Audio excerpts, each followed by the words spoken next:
All right, on my last video, we talked about the pectoral girdle and how the scapula and the clavicle, so this is the scapula, this is the clavicle, they form the pectoral girdle, and then the humerus is going to attach to them. So you can see here, it's called the glenohumeral joint. This is the head of the humerus right here. It's going to fit into this glenoid cavity, which I mentioned on my previous video, which you can see right here. Okay, so the head of the humerus fits into this glenoid cavity, and you can see it's kind of surrounded by those two big processes of the scapula. That's what forms our shoulder joint. But moving on to the upper arm. So you can see what we're looking at here.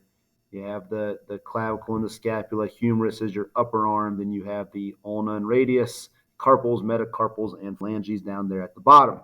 Okay, that's what forms our upper limbs.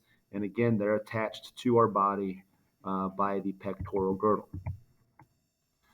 Starting with the humerus, and I apologize for this being a little bit blurry. Humerus is your upper arm, it's a large bone in your upper arm. And I'll say it again one more time. This head of the humerus attaches to the glenoid cavity. So looking at all of these structures on here, what is it that you need to be aware of? Well, let's start at the very top. First thing I have is this thing called the greater tubercle and the lesser tubercle. It's these two big bumps, and they are on the anterior side of the humerus. Okay, the greater tubercle, it's on the lateral, the lateral side of the humerus, and it's attachment site for muscles of the rotator cuff. If you ever heard of the rotator cuff, it's a group of muscles, helps in shoulder movement. Just below that, or inferior and just medial to that, is the lesser tubercle. Lesser tubercle, again, is a site for muscle attachment.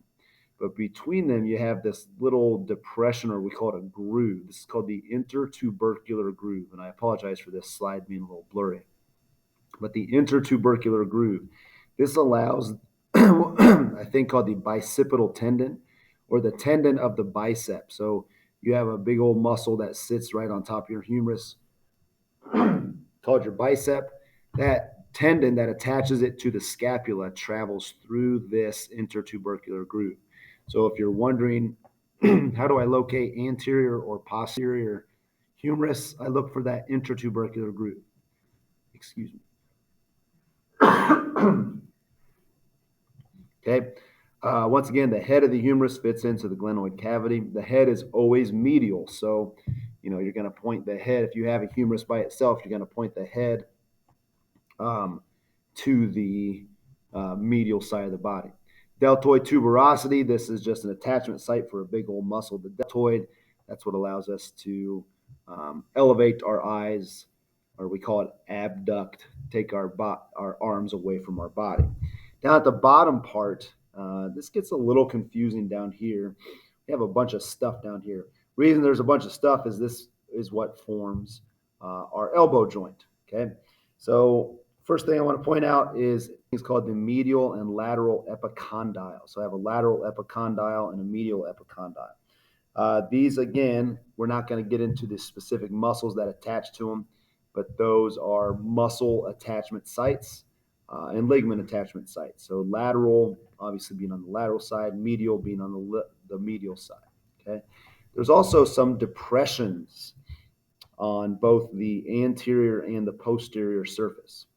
On the anterior surface, I have something called the coronoid fossa. The coronoid fossa is going to accept this thing called the coronoid process of the ulna when you bend your arm.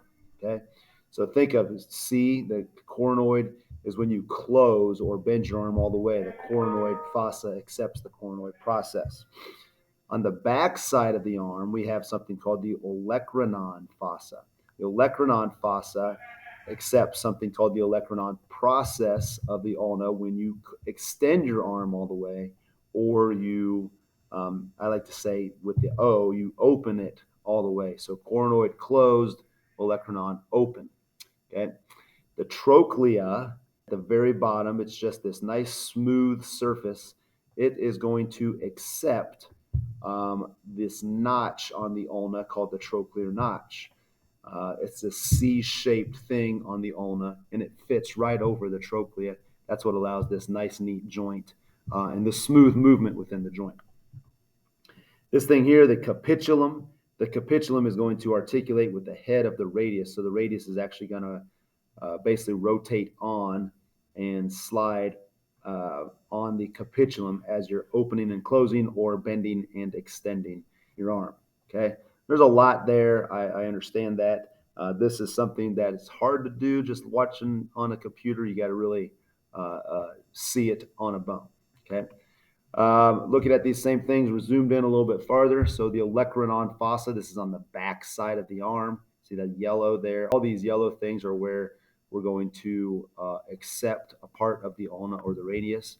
So the olecranon fossa accepts the olecranon process of the ulna when you open or extend your arm. The coronoid fossa accepts the coronoid process when you close or bend your arm. There is this radial fossa. It's going to accept a small portion of the radius when you bend your arm. Trochlea, you can see it's this nice kind of smooth surface that's going to articulate with the trochlear notch of the ulna. Okay, so there's a lot there. So will it make more sense when we go through this? This is my radius and my ulna. Okay, so at the very top of the ulna, well, let me just point out that on the ulna you have this kind of C-shaped structure here. That C-shaped, this little depression, we call it a semilunar notch. That semilunar notch is going to fit onto the trochlea. So when you're opening and closing your arm, that's going to glide on the trochlea. So this is called the trochlear notch. That's going to bend or glide on the trochlea at the bottom of the humerus. The olecranon process, you see on the slide, it says it's proximal. Okay, proximal or closest to the trunk of the body. So this is at the top of the ulna. This basically forms the elbow. If you put your hand on your elbow and open and close your arm, or bend and extend your arm, you're putting your hand on the olecranon process. This thing is going to fit into the olecranon fossa on the back side of the arm when you extend your arm. This one, the coronoid process, this is going to fit into the coronoid fossa when you close your arm. Okay, so it's these nice, neat extensions that fit into depressions that are on the humerus. So the main thing that articulates with the humerus is going to be the ulna, or the top of the ulna, or proximal side of the ulna. Okay. If we're looking at the radius, has this kind of rounded thing. The radius is on the thumb side, and we say it radiates or rotates around the ulna. Okay, so when you turn your hand over, like put your palm up and palm down, your radius actually rotates around the ulna. The top part of the radius doesn't move. This thing just twists, but the bottom part of the radius is going to overlap or radiate around the ulna when you're turn your palm up and down. On the radius, there's the head of the radius. It fits into this thing called the radial notch on the ulna, so it's kind of just rotate within that radial notch. And then the head of the radius actually glides on this capitulum, which we mentioned on this slide. That's on the humerus.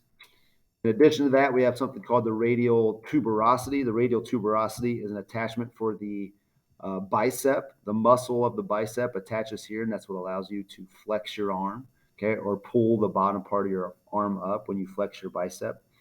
And then we've already mentioned the ulna, but the ulna is on the pinky side of the forearm. Down here at the bottom, there's a few things you'll need to know about. The main thing is these structures called styloid processes. I have a styloid process on the radius and a styloid process on the ulna. If you feel your wrist go all the way down by your hand, you have these little bumps on either side of your wrist. Those are called styloid processes. Those are, again, just ligament attachment, and they're the bumps on the distal part of your lower arm. Okay, so radius, ulna, and humerus, a lot of structures in there. Main thing is we're forming joints at the shoulder and the elbow, and a little bit at the wrist too, obviously. And we'll talk about that with the carpals on the next